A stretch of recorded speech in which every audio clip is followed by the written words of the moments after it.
अब हम पढ़ने वाले हैं वृत्त, यानी वृत्त क्या होता है, वृत्त से संबंधित क्या क्या प्रश्न पूछे जाते हैं उसके हिसाब से हम पढ़ेंगे।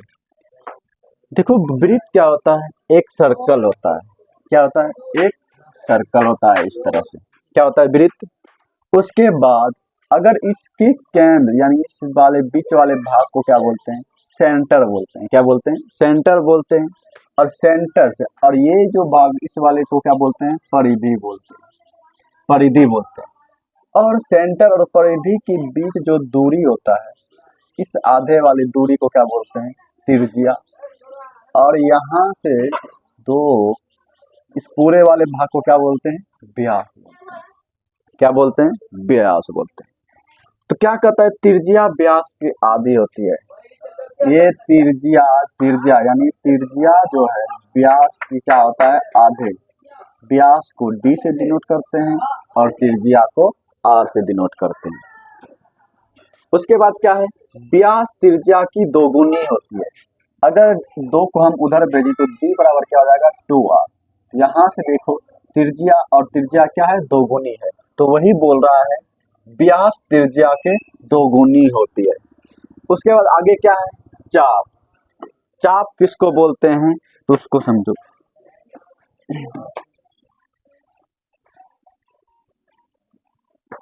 क्या कह रहा है, परिधि की किसी दो बिंदु के बीच के भाग को अगर बात करें, ये मेरा परिधि है, यहाँ से कोई पॉइंट एक जगह यहाँ ले लेते हैं और कहीं तो यहाँ पे ले लेते हैं, यानी इस वाले भाग को क्या बोलते हैं, परिधि के किसी दो बिंदु के बीच वाले भाग को ही क्या बोलते हैं, चाप कहते हैं।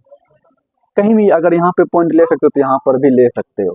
तो यानी परिधि के किसी दो बिंदु, पहला पॉइंट दूसरा पॉइंट, दोनों बिंदु के बीच के भाग को ही क्या बोलते हैं, चाप बोलते हैं।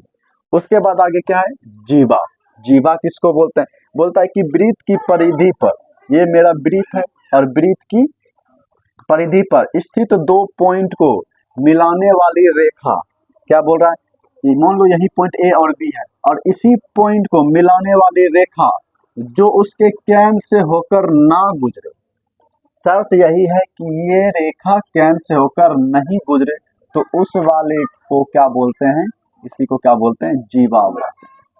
अगर कोई दो बिंदु पर अगर केंद्र से होकर गुजरती है तो इसको जीवा ना करके क्या बोलते हैं, व्यास बोलते हैं।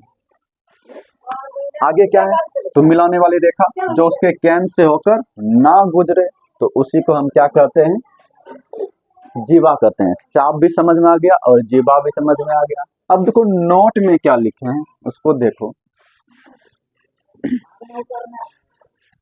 नोट में लिखे हैं कि समान चाप या समान जीवा के द्वारा वृत्त के केंद्र पर कोण परिधि के कोण के दो गुना होता है।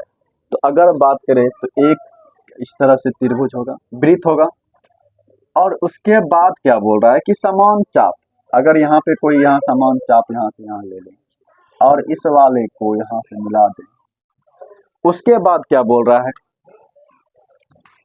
केंद्र पर कोण परिधि के कोण के दो गुना होता है। अगर इसको यहाँ से यहाँ मिला दें और इसको यहाँ,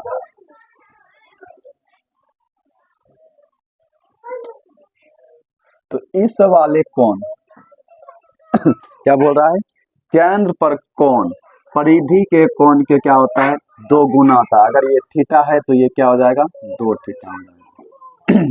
समान चाप या समान जीवा के द्वारा वृत्त के केंद्र पर जो कोण होता है इस वाले जो केंद्र कोण होता है, यहाँ पे जो बना कोण है उसका क्या होता है, दो गुनी होती है, यही कह रहा है। उसके बाद आगे क्या है, व्यास के द्वारा वृत्त की परिधि पर बनाया गया कोण समकोण होता है। क्या बोल रहा है, इस तरह से कोई होती है, वृत्त है और ये व्यास है, इस पर जो बनाएगा कोण ये क्या होता है, वृत्त पर बनाया गया कोण क्या होता है, समकोण होता है। व्यास के द्वारा वृत्त की परिधि पर तो ये ही हो गया, तो ये वाला कोण क्या होता है, 90 डिग्री समकोण होता है। आगे क्या है, स्पर्श रेखा। स्पर्श रेखा क्या होता है, अगर किसी वृत्त है और वृत्त को कोई भी बाहरी रेखा टच कर रहा है तो इसी को बोल रहे हैं स्पर्श रेखा। अगर इस स्पर्श रेखा पर कैन से अगर लंब डाला जाए तो कितना डिग्री का सम किसका निर्माण करता है, तो समकोण का निर्माण करता है। उसके बाद यदि वृत्त के केंद्र से, क्या बोल रहे हैं, यदि वृत्त के केंद्र से किसी जीवा पर लंब डाला जाए तो दो बराबर भागों में काटता है। अगर कह क्या रहा है कि वृत्त के केंद्र से, अगर ये मेरा वृत्त है और ये मेरा केंद्र है, केंद्र किसी जीवा पर, तो जीवा मेरा ये हो गया, तो इस पे अगर इस वाले भाग, यहाँ पे ओ, इसको मान लो ए, इसको मान लो बी, तो इसको दो बराबर भागों में काटता है।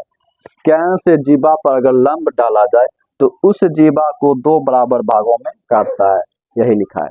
उसके बाद क्या है बच्चों, तिर्य्य खंड। तिर्य्य खंड क्या होता है, तो बोलता है दो तिर्य्या तथा एक चाप से घिरा।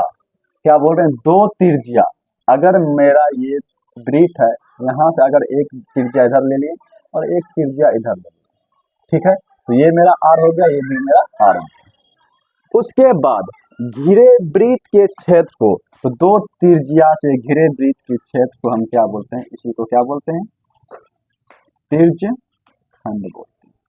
इसी को क्या बोलते हैं, तिर्य्य खंड। यानी दो तिर्य्या से घिरे वृत्त के क्षेत्र को क्या बोलते हैं, तिर्य्य खंड।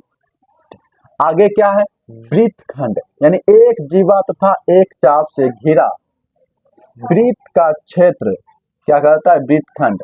बोल रहा है क्या, एक जीवा, एक जीवा यहाँ से मान लो यहाँ, ठीक है, उसके बाद एक चाप यहाँ से इसी के इस वाले भाग, यानी इस वाले क्षेत्र को क्या बोलते हैं, वृत्त खंड। यानी एक जीवा तथा एक चाप से घिरा वृत्त के क्षेत्र को क्या बोलते हैं, वृत्त खंड, और दो तिर्य्या तथा एक चाप से घिरे वृत्त को क्या बोलते हैं, तिर्य्य खंड। आगे क्या है, अर्धवृत्त के द्वारा। अब देखो अर्धवृत्त क्या होता है, बोलता है व्यास के वृत्त को दो बराबर भागों में बांटता है। बात तो सही है, दो बराबर भागों में बांटता है, तो ये व्यास है मेरा। तो जिनमें से प्रत्येक भाग, तो कितने भाग में, पहला भाग दूसरा भाग, तो प्रत्येक भाग को क्या बोलते हैं, अर्धवृत्त कहते हैं। और अर्धवृत्त के द्वारा परिधि पर बनाया गया कोण क्या होता है, समकोण होता है। क्या होता है, समकोण होता है। परिधि पर बनाया गया कोण क्या होता है, समकोण होता है। अब किसी वृत्त में केंद्र एक ही हो तथा वृत्त अधिक हो तो उसको संकेंद्री कहते हैं।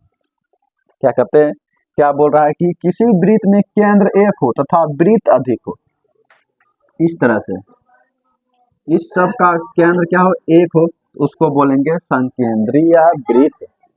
संकेंद्रीय वृत्त। अगर केंद्र अधिक होगा तब उसको बोलेंगे असंकेंद्रीय वृत्त। उसके बाद शंकु के काटने से बना आकार, तो यहाँ से क्वेश्चन एक बन जाता है। क्या बोल रहा है, शंकु के काटने से बना आकार, यदि शंकु को तिरछा काटा जाए, इस तरह से शंकु होता है,